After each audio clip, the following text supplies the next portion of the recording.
compañeros y docentes. El tema del cual le vamos a hablar hoy es la anatomía topográfica. El grupo está integrado por Sebastián Guarnizo, por Juan Cruz Galvis, por Alejandro Amature, la señorita Dayana Catalina Miranda y quien les habla, Carlos Andrés Rectavizca. Daremos una definición de qué es la anatomía topográfica. Comprende el estudio de los segmentos corporales, dividiendo el cuerpo en regiones delimitadas por los relieves corporales óseos. Los relieves corporales óseos son aquellas estructuras óseas que sobresalen de nuestro cuerpo. Ejemplo de esto es nuestra clavícula y los huesos que tenemos en la cadera. De esta forma se divide el cuerpo en forma general en tres partes. Tenemos la cabeza, tenemos el tórax y tenemos las extremidades que las podemos dividir en dos. Extremidades superiores, que son nuestros brazos, y las extremidades inferiores, que son nuestras piernas. Las regiones anatómicas muchas veces adoptan el nombre de la estructura ósea subyacente del hueso. Es importante tener un mínimo de conocimiento de cuáles son los huesos que tiene nuestro cuerpo, cuáles son los huesos que conforman el cuerpo humano. La descripción anatómica se hará teniendo en cuenta la posición anatómica del cuerpo. La posición anatómica del cuerpo está referida a que el organismo debe estar en una posición natural, en una posición de reposo. Esta posición de reposo se obtiene con las extremidades ligeramente separadas del cuerpo. Tanto las extremidades superiores deben estar separadas con las palmas hacia adelante y las extremidades inferiores deben estar ligeramente extendidas, igualmente separadas. Para identificar plenamente la anatomía topográfica utilizamos planos. Los planos son líneas imaginarias que se usan en el cuerpo humano para obtener una región determinada. El primer plano que vamos a ver es el plano medio. El plano medio nos indica que nos divide el cuerpo en dos partes, una parte derecha, una parte izquierda. Es un plano vertical en el cual una línea imaginaria atraviesa longitudinalmente el cuerpo. Este plano se define como una línea media entre la cabeza, el cuello y el tórax. La posición anatómica es fundamental cuando se describe una lesión dentro o fuera de las limitaciones corporales. Se hace necesario señalar el área al cual corresponde o el segmento corporal, utilizando una nomenclatura lógica y un lenguaje comprensible. Cordial saludo, compañeros, mi nombre es Sebastián Guarnizo Padilla. Continuando con la exposición, el tema que me correspondió hablarles es los planos. Dentro de esto está el plano frontal, el o coronal, el plano transversal y las líneas verticales. Antes de empezar a explicar de fondo, es importante conocer para qué sirven estos planos, donde son unos cortes imaginarios que se utilizan para dividir el cuerpo, para ubicarnos espacialmente, para saber en qué articulaciones o qué grupos musculares están viendo afectados y asimismo utilizar ciertos mecanismos de inversión. Bueno, ahora entraré a explicar lo que es el plano frontal o el plano coronal. Para empezar a explicar este plano se debe tener en cuenta que es el eje vertical o que es la línea media, que es donde es una línea imaginaria que ingresa por la corona, es decir, por la cabeza del ser humano y va hasta abajo, hasta los pies, ¿sí? Entonces, el plano frontal o coronal es aquella línea imaginaria que se llama línea media lateral derecha, que es esta, y la línea media lateral izquierda, que es esta, ¿sí? Entonces, al dividir el cuerpo, lo que hace es dividir el cuerpo en una mitad posterior, y en una mitad anterior. La mitad anterior, ¿sí?, es la parte de adelante, y la mitad posterior vendría siendo la parte de atrás. El siguiente plano es el plano transversal. Este plano es diferente a los dos anteriores porque este se orienta de manera horizontal y lo que hace es fraccionar el cuerpo humano en dirección a su eje, ¿sí? El eje, como es vertical, entonces lo que hace es fraccionarlo, ¿sí?, un corte imaginario, y lo que hace es dividir en mitad superior y en mitad inferior. la, las partes las mitades. Luego, continuando con la exposición, el siguiente tema a explicar son las líneas verticales del cuerpo. La primera de estas es la línea media anterior, que se encuentra delante del eje vertical o de la línea media que ya expliqué anteriormente. Esta línea media se llama línea media anterior, pero queda delante del cuerpo. ¿Qué hace parte de esta? Hace parte la frente, los ojos, las rodillas y lo que es las palmas de la mano. Es decir, todo aquello que se encuentra delante de la línea media. La segunda línea es la línea media posterior. Esta línea media posterior se encuentra en la parte trasera del cuerpo, ¿sí? Entonces, como encontramos acá el eje vertical, entonces sería la parte trasera del cuerpo. Dentro de estos está pues la espalda, porque estamos mirando hacia la espalda, los glúteos, los gemelos y también se puede decir que en esta línea se encuentra la nuca. La tercera línea es la línea media clavicular, que se extiende hacia abajo desde el punto de la clavícula, ¿sí? Se extiende hacia abajo desde el punto de la clavícula. Lo que hace es dividir en dos partes cada lado de la región anterior al tórax. Anterior, pues porque está en la parte delantera.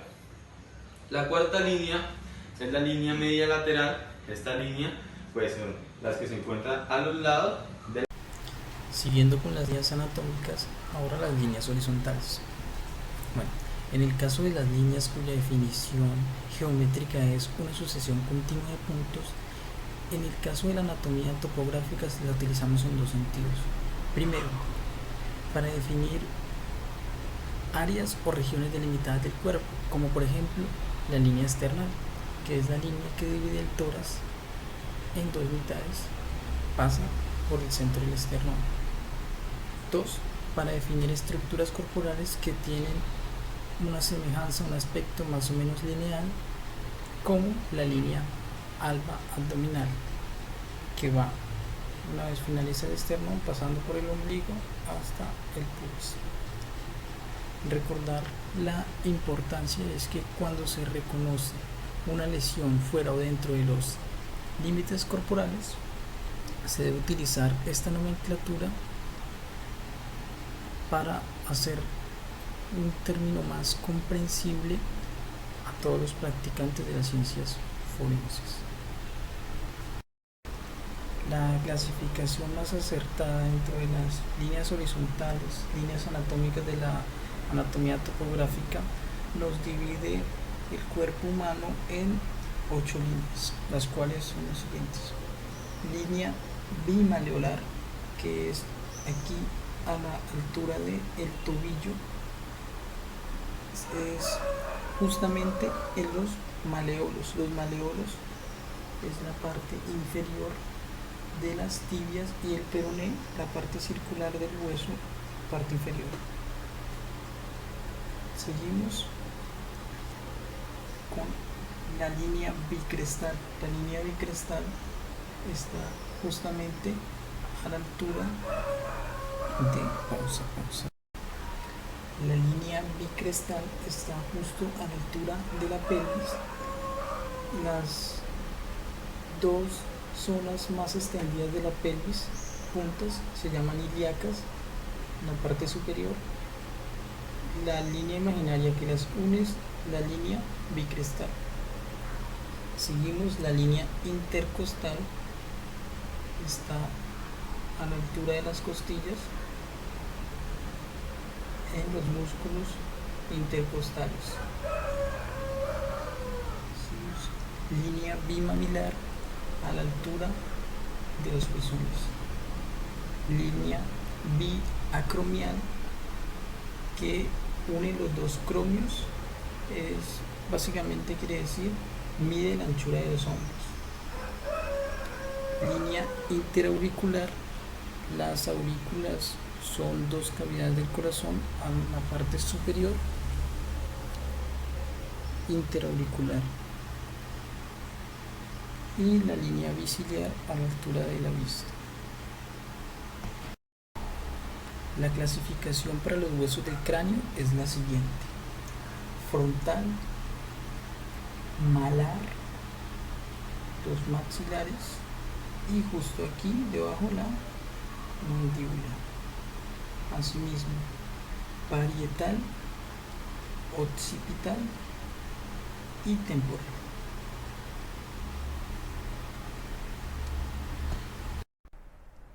La clasificación más acertada de las principales regiones del cuerpo son frontal, malar, mandibular, pirámide nasal, maxilar superior, mentón, deltoidea, pectoral, esternal, acromial a la altura de los hombros, los brazos y los pliegues del codo, antebrazo, muñeca y mano,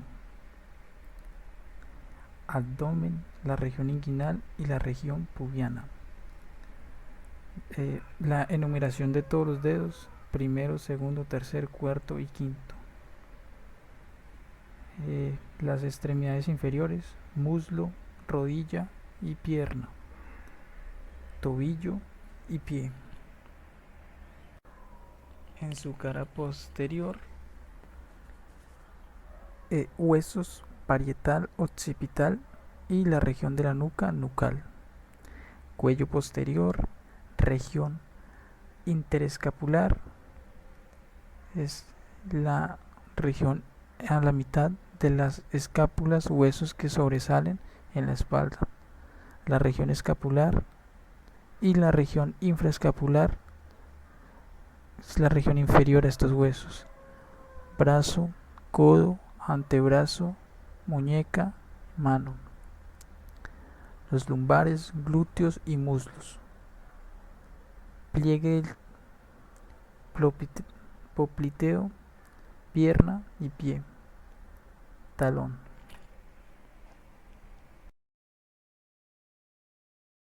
Ahora veremos el plano anterior de las líneas horizontales en el cuerpo. Aquí tenemos la línea interclavicular que va dentro de la clavícula derecha hasta la clavícula izquierda. Más abajo tenemos la línea bimaminal, que son las glándulas mamarias. También podemos ver la línea intercostal que va de costado derecho al costado izquierdo. Acá podemos señalar la línea bicrestal, que dice que son los puntos más externos de las crestas ilíacas, y acá podemos ver la línea inguinal.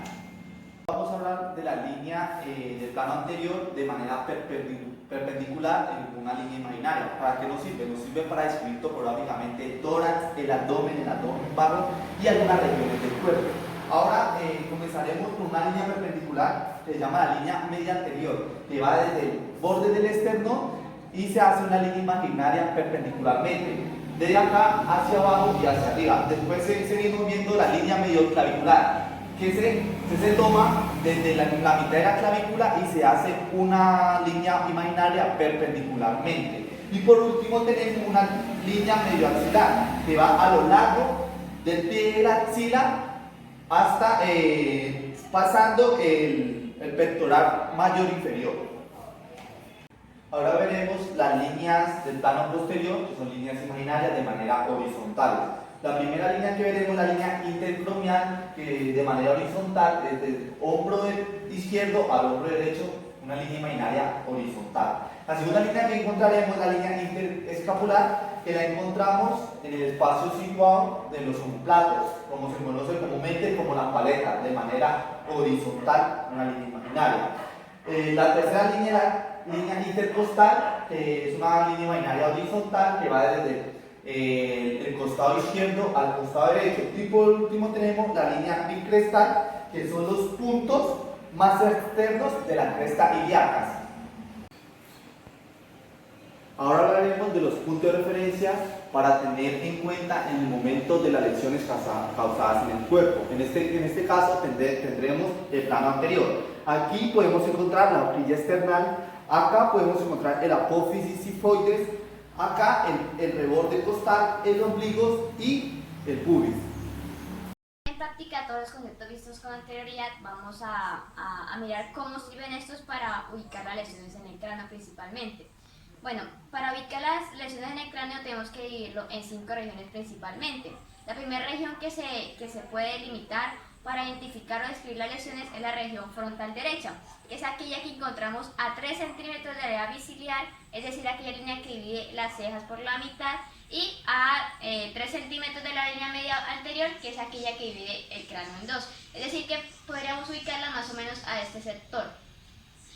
La otra región que podemos identificar o utilizar para describir esto de las lesiones es la región mandibular izquierda, que es aquella que encontramos a 5 centímetros por debajo de la línea interauricular, que es aquella que divide o pasa por el medio de los oídos, y a 3 centímetros de la línea media anterior. Es decir, esa sería, la ubicaríamos más o menos a este lado, por el lado de la, como bien lo dijo el nombre, por el lado de la mandíbula izquierda. La otra región que podemos ubicar o utilizar para describir las lesiones es aquella región malar derecha, que es aquella que pasa por 1 centímetro por debajo de la línea interauricular, que como lo decíamos anteriormente es aquella que pasa por el medio de los oídos, y a 2.5 centímetros de la línea media. Esta la podemos ubicar en este lado del cráneo, y las otras dos áreas que podemos describir son las que quedan por la parte posterior del cráneo. La otra región que podemos encontrar es la región occipital izquierda, es aquella que encontramos a 5 centímetros de la línea interaocular y a 2 centímetros de la línea posterior, es decir, es esta zona del cráneo, también puede ser izquierda o derecha dependiendo de donde se encuentre la lesión. Y la última parte es la región del cuello, que abarca, pues como bien dice, toda la parte del cuello, y para describir las lesiones que ahí se encuentran. Para ubicar las lesiones que se encuentran en el cuerpo tenemos 4 zonas específicas. La primera zona que tenemos es la región esternal, que se encuentra 4 centímetros por arriba de la línea biliar y sobre la línea media anterior. Esa es la que ubicamos acá en toda la mitad del cuerpo. Todas las lesiones que encontramos en esa zona se describirán por medio de esa región. La otra región que tenemos es la región lumbar izquierda, que se encuentra a 3 centímetros por arriba de la línea bicrestal y a 9 centímetros de la línea media posterior. Esa la encontramos en la parte de atrás del cuerpo, más o menos en esta zona. La otra región que encontramos es la que se encuentra en el muslo izquierdo, la cara anterior del tercio distal, que es aquella que se encuentra a 3 centímetros por arriba de la occidental, que pasa por el centro de la rodilla y a 4 centímetros de la línea media del muslo. Esa es la que encontramos más o menos en este sector. Bueno, para poner un poco en práctica y ver casos reales de lo que se explicó anteriormente, esto se trae las siguientes imágenes a colación. La primera de ellas muestra una lesión que podríamos describirla, que se encuentra en la zona de la región malar derecha, como podemos ver acá. Entonces la forma de describir las lesiones que se encuentran en la región malar derecha del cráneo. Acá tenemos otra imagen y esta sería una lesión que se encuentra en la región frontal derecha del cráneo. Y la última de ellas serían lesiones que tendríamos que describir como que se encuentran en las muslos izquierdos, izquierdo y derecho de las extremidades inferiores. Muchas gracias por su atención, esperamos que el tema haya quedado claro.